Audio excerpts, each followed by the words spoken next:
ایک وقت کی بات ہے، ایک دور دراز سلطنت میں ایک نہایت غریب مگر نیک دل لڑکی رہتی تھی جس کا نام عنایہ تھا، اور اس کی دنیا صرف ایک ہی ہستی کے گرد گھومتی تھی، اس کی ننھی بہن اسوا۔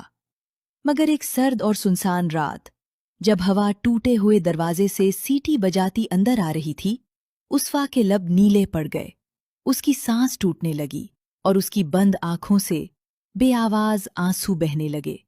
عنایہ گھبرا کر اس کے قریب بیٹھی ہی تھی کہ اچانک اسی رات ان کے ٹوٹے ہوئے دروازے پر کسی نے چونچ سے 3 بار دستک دی، اور جب دروازہ کھلا تو باہر چاندنی میں ایک سبز پرو والا جادوئی طوطا بیٹھا تھا جس کی آنکھوں میں انسانوں جیسی اداسی جل رہی تھی۔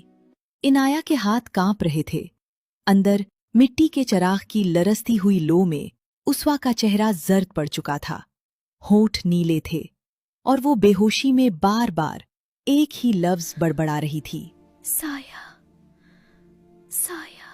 طوطا اڑ کر کچی دیوار پر جا بیٹھا اور بوجھل آواز میں بولا، تمہاری بہن پر شراب نہیں، شر لگی ہے، ایک ایسی تاریک چھاپ جو ہر رات اس کی جان کا ایک حصہ پی لیتی ہے۔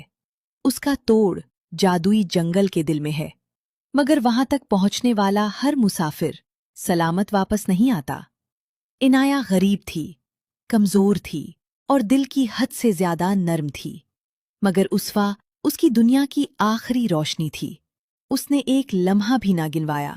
راستہ بتاؤ، چاہے موت ہی کیوں نہ ہو۔ طوطے نے اپنی چونچ سے ایک ننھا سا چاندی جیسا پر گرا دیا۔ یہ پر صرف سچ کے سامنے چمکے گا، مگر یاد رکھنا، جادوئی جنگل دروازہ تو ہر ایک کے لیے کھول دیتا ہے، واپسی صرف اس کی ہوتی ہے جو اپنے دل کے سب سے بڑے خوف سے گزر جائے۔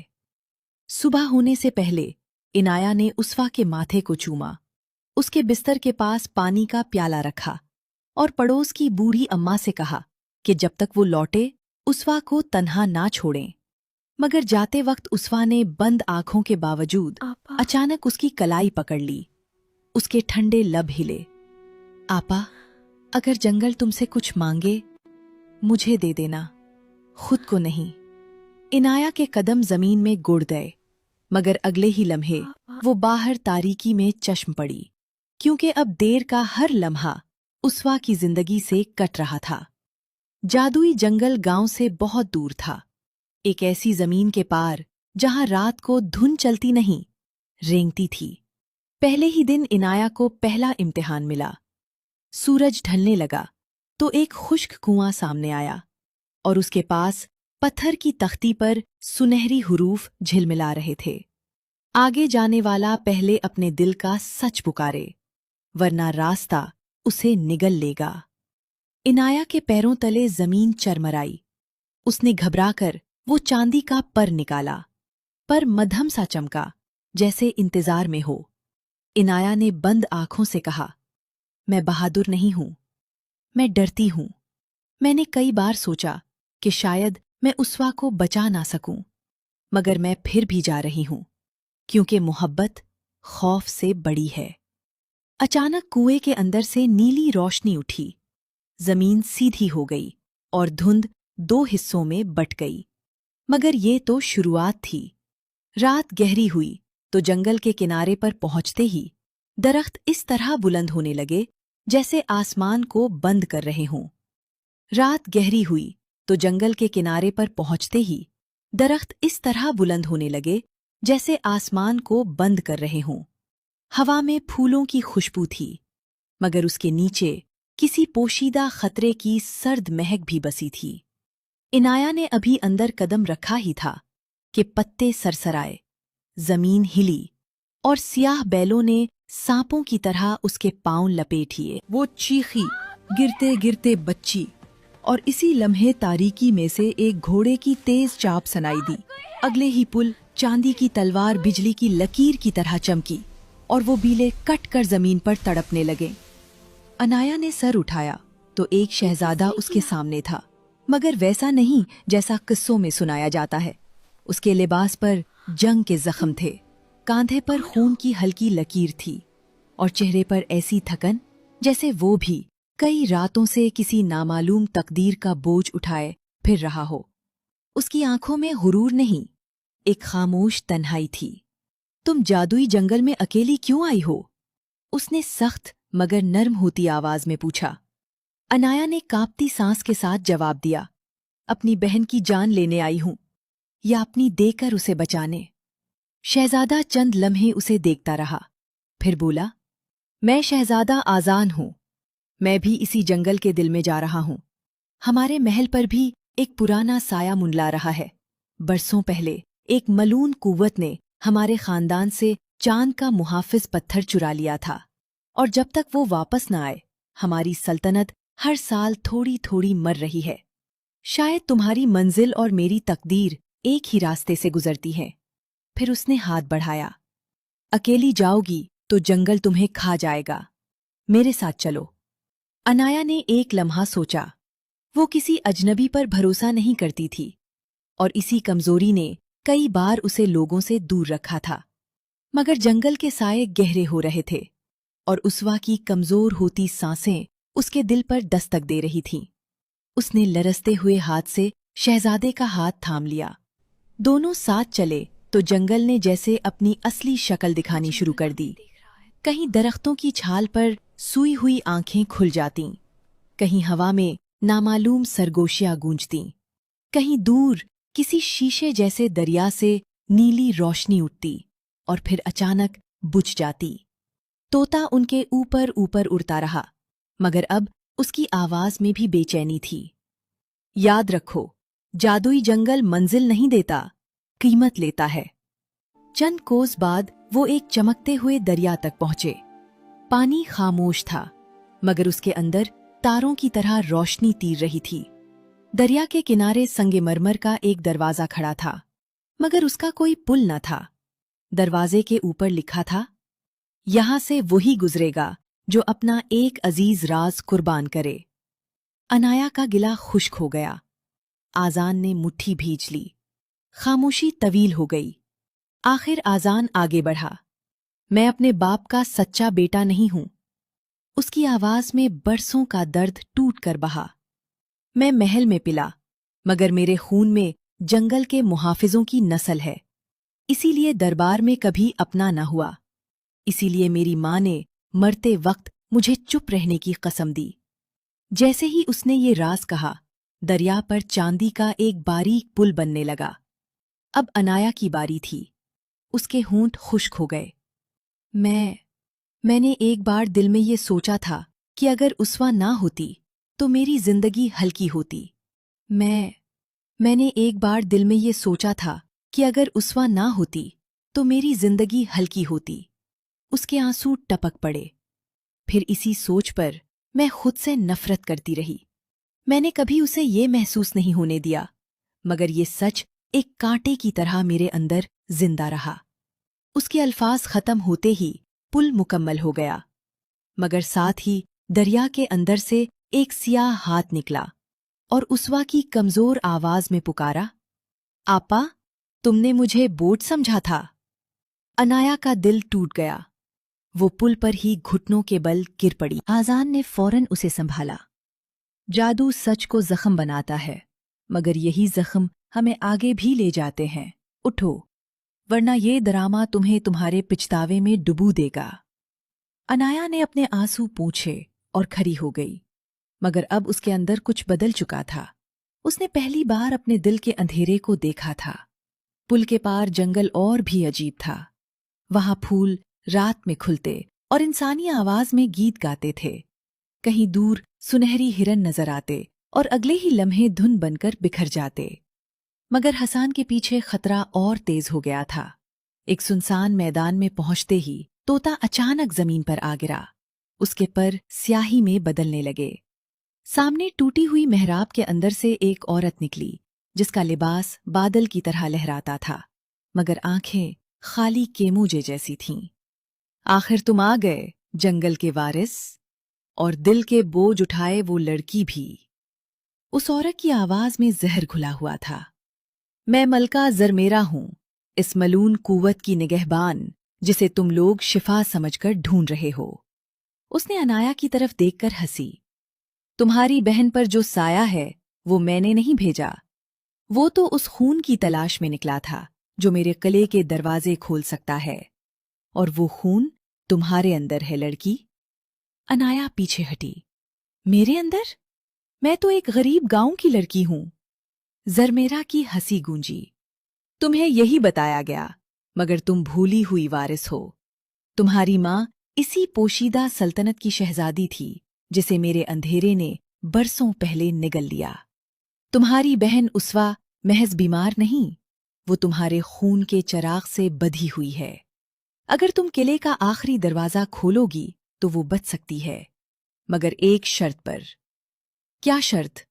आजान ने तलवार तान ली। दरवाजा सिर्फ तब खुलेगा जब लड़की अपनी सबसे प्यारी याद कुर्बान करे। याद गई तो दिल का एक हिस्सा भी साथ चला जाएगा। वो अपनी बहन को तो बचा लेगी, मगर शायद फिर उसे पहचान ना सके। ये सुनकर अनाया के जिस्म से जैसे जान निकल गई। उसवा की पहली हंसी, उसका छोटा सा हाथ, बारिश में कच्चे आंगन में दोनों का नाचना, सर्द रातों में एक ही चादर में सिमेटना। अगर यही सब छिन गया तो फिर उसवा को बचाने का मतलब क्या रह जाएगा? मगर वक्त खत्म हो रहा था। तोते के परों पर फैलती स्याही बता रही थी कि साया उसवा के करीब पहुंच चुका है। उन्होंने जरमेरा का मुकाबला किया, मगर वो जिस्म नहीं, धुआं थी। तलवार उसके पार निकल जाती। तब तोता आखिरी कुव्वत से बोला, इसे ताकत खौफ से मिलती है, वार ईमान से खाओ। अनाया ने अपनी मुट्ठी में चांदी का पर मजबूती से पकड़ा और पुकार उठी, मैं अपने अंधेरे को मानती हूं, मगर उसके आगे झुकती नहीं। पर आग की तरह रोशन हुआ और पहली बार जरमेरा के सीने पर रोशनी का जख्म बना। पर आग की तरह रोशन हुआ और पहली बार जरमेरा के सीने पर रोशनी का जख्म बना। आजान ने इसी लम्हे तलवार मारी। मलका चीखी, जमीन हिली और टूटी हुई मेहराब के पीछे एक सीढ़ी नमूदार हुई जो जमीन के अंदर उतर रही थी। नीचे एक पोशीदा किला था, स्याह पत्थर का, मगर उसकी दीवारों में कहीं कहीं चांदी के पुराने नक्श अब भी झुलमलाते थे, जैसे माजी मरने से इनकार कर रहा हो। किले के ऐन दरमियान एक दरवाजा खड़ा था, जिस पर ना कंडी थी ना ताला, सिर्फ एक शफाफ आईना जड़ा था। जब अनाया ने उसमें देखा तो अपना चेहरा नहीं, उसवा को देखा। वो मोमबत्ती की आखिरी लो की तरह थर थर कांप रही थी। दरवाजे के नीचे अल्फाज उभरे, शिफा या याद, दोनों नहीं। आजान ने फौरन कहा, नहीं, और कोई रास्ता होगा। हर जादू का दूसरा पहलू होता है। वो दीवानों की तरह दीवारों पर निशान ढूंढने लगा। अनाया आईने के सामने खड़ी रही। उसके अंदर जंग बरपा थी। एक तरफ उसवा की जिंदगी, दूसरी तरफ वो यादें जिनके बगैर उसका दिल वीरान हो जाता। इसी लम्हे जरमेरा की टूटी हुई हंसी किले में गूंजी। जल्दी करो, ऊपर तुम्हारी बहन की आखिरी सांस गिनी जा रही है। अनाया की आंखें बंद हो गईं। फिर उसने धीरे से कहा, अगर मोहब्बत सच्ची हो तो याद खोकर भी राह ढूंढ लेती है। उसने हाथ आईने पर रख दिया। आईना बर्फ की तरह सर्द था। फौरन उसके जहन में एक एक मंजर जलने लगा। उसवा की पैदाइश, उसकी पहली मुस्कुराहट, दोनों का एक दूसरे को भूख में आधी रोटी खिलाना, तूफानी रात में डर कर लपट जाना, और फिर वो सब रोशनी बनकर उसकी हथेली से दरवाजे में उतरने लगा। पहली मुस्कुराहट, अनाया चीख उठी। उसके आधी घुटनों रोटी, में जान ना रही। तूफानी रात। दरवाजा आहिस्ता आहिस्ता खुलने लगा, मगर उसी लम्हे आजान ने दीवार के पीछे एक पोशीदा इबारत पढ़ ली। वो बिजली की तरह पलटा और बोला, रुको, ये अधूरा जादू है। दरवाजा याद लेता है, मगर अगर कोई दूसरा अपनी शाही अमानत कुर्बान करे तो याद महफूज रह सकती है। कौन सी अमानत? अनाया ने कमजोर आवाज में पूछा। आजान ने अपने गले से नीलगो पत्थर उतारा, वही चांद का मुहाफिज पत्थर जिसे वो ढूंढता फिर रहा था। दरअसल इब्तिदा ही से उसके पास अमानत के तौर पर था। ये मेरे खानदान की बका है, मेरी सल्तनत की आखिरी ढाल। अगर उसे कुर्बान करूं तो हमारा महल हमेशा के लिए अपनी पुरानी ताकत खो देगा। اس کی آنکھیں انایا پر ٹھہر گئیں۔ مگر اگر میں اسے بچا لوں اور تم اپنی بہن کو بچانے میں ٹوٹ جاؤ تو یہ تخت میرے کس کام کا؟ انایا کچھ کہہ پاتی اس سے پہلے ہی آذان نے پتھر دروازے کے قلب میں رکھ دیا۔ تلا ہل گیا، آئینہ ٹوٹ کر ہزار چاندی کے پرزوں میں بکھر گیا۔ زرمیرا کی چیخ تاریکی میں دور تک پھیل گئی، جیسے صدیوں پرانا سایہ اپنی جڑوں سے اکھڑ رہا ہو۔ دروازے کے اندر سے ایک سفید روشنی اٹھی، نرم، پاکیزہ اور بے حد گرم۔ وہ روشنی پرندے کی صورت بن کر انایا کے سینے میں اتری، پھر ہوا کے راستے گاؤں کی طرف لپکی۔ اسی لمحے طوطے کے کالے ہوتے پر دوبارہ سبز ہو گئے، مگر اب اس کی آواز بوڑھی نہیں، بچوں جیسی شفاف تھی۔ شفا روانہ ہو چکی ہے، مگر قربانی پوری ہونے کے بغیر اندھیرا ختم نہیں ہوتا۔ سب نے چونک کر اس کی طرف دیکھا۔ طوطا انایا کے گرد ایک دائرہ بنا کر اڑا، پھر اس کے سامنے آ ٹھہرا۔ لڑکی، تمہیں اب آخری امتحان دینا ہوگا۔ زرمیرا کی روح ابھی مرا نہیں چاہتی، وہ تمہارے دل میں داخل ہو کر زندہ رہنا چاہتی ہے۔ اگر تم خوف میں جھک گئیں تو سایہ ہمیشہ کے لیے تم میں بس جائے گا۔ اگلے ہی لمحے قلعے کی دیواروں سے تاریکی کا طوفان اٹھا اور سیدھا انایا کے اندر اترنے لگا۔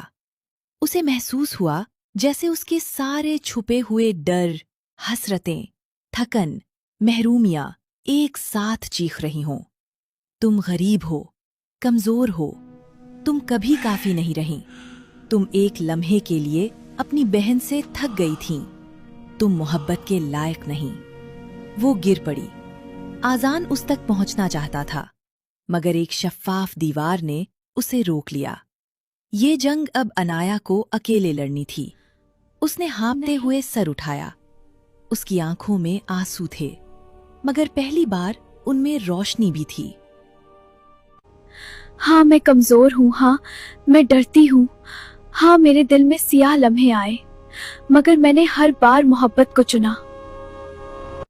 میں اپنی کمیوں سمیت بھی اپنی بہن سے سچی محبت کرتی ہوں، اور سچی محبت تم جیسے سائے کی غلام نہیں بنتی۔ اس نے دونوں ہاتھ زمین پر رکھے اور پکارا، میں اپنے زخموں سے نہیں تھا۔ قلعے کے فرش سے سفید بیلیں پھوٹ پڑی، نور سے بنی ہوئی بیلیں، اور انہوں نے تاریکی کو جکڑ لیا۔ زرمیرا کی آخری چیخ قلعے کی گہرائیوں میں دفن ہو گئی۔ اوپر کہیں بہت دور صبح کی پہلی کرن پھوٹی۔ جب انایا کی آنکھ کھلی تو وہ اپنے گاؤں کے چھوٹے سے کمرے میں تھی۔ چراغ بجھ چکا تھا، مگر کھڑکی سے سنہری روشنی اندر آ رہی تھی۔ اسوا اس کے پہلو میں بیٹھی تھی، زندہ، گرم، مسکراتی ہوئی۔ اس کے گالوں پر پھر سے رنگ لوٹ آیا تھا۔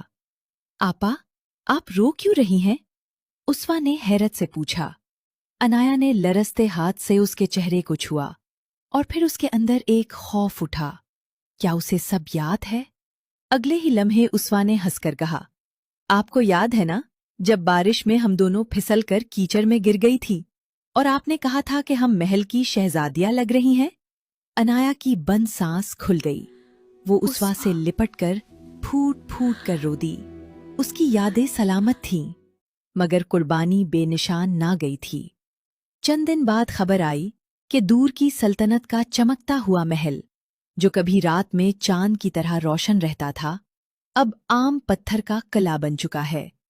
وہاں کے باغوں کی جادوئی روشنی بجھ گئی، فواروں کا نغمہ خاموش ہو گیا، مگر لوگوں کے چہروں پر پہلی بار سکون تھا، کیونکہ برسوں سے ملاتا سایہ ختم ہو چکا تھا۔ اور انہی خبروں کے ساتھ ایک دن شہزادہ آذان خود انایا کے دروازے پر آیا، اب شاہانہ لباس میں نہیں، سادہ لباس میں، مگر چہرہ پہلے سے کہیں زیادہ روشن۔ میں اپنا جادو ہار آیا ہوں، اس نے مسکرا کر کہا، مگر شاید اسی میں میری نجات تھی۔ اب میں ایک ایسی سلطنت بنانا چاہتا ہوں جو خوف سے نہیں، انصاف سے زندہ رہے۔ پھر اس نے آہستہ سے کہا، اور اگر تم چاہو تو اس راہ میں میرا ساتھ دو۔ انایا نے اسوا کی طرف دیکھا۔ اسوا کی آنکھوں میں شرارت بھی تھی اور دعا بھی۔ हवा में कहीं दूर वही सब्ज तोता उड़ा, अब आजाद, अब खामोश। अनाया ने दिल पर हाथ रखा। जंगल ने उससे बहुत कुछ लिया था, मासूमियत, आसानी, डर से भागने की आदत, मगर बदले में उसे अपना सच, अपना नसब, अपनी हिम्मत और एक ऐसा दिल दिया था जो अब अंधेरे से नहीं डरता था। यूं एक गरीब लड़की जो सिर्फ अपनी बहन को बचाने निकली थी, ना सिर्फ एक पोशीदा सल्तनत की वारिस निकली, बल्कि उसने ये भी सीखा कि असल जादू खून, महल या ताज में नहीं होता। असल जादू उस दिल में होता है जो खौफ के बावजूद मोहब्बत का रास्ता चुनता है। और बहुत बरस बाद भी जब चांदनी रातों में जंगल की समत से सब्ज परों की झलक दिखाई देती, लोग आहिस्ता से कहते, ये उसी लड़की की दुआ की रोशनी है जिसने अपनी बहन के लिए तारीकी के दिल में जाकर मोहब्बत को जीता था। अगर आप अनाया की जगह होते तो क्या अपनी सबसे प्यारी याद कुर्बान करके अपने अजीज को बचा लेते?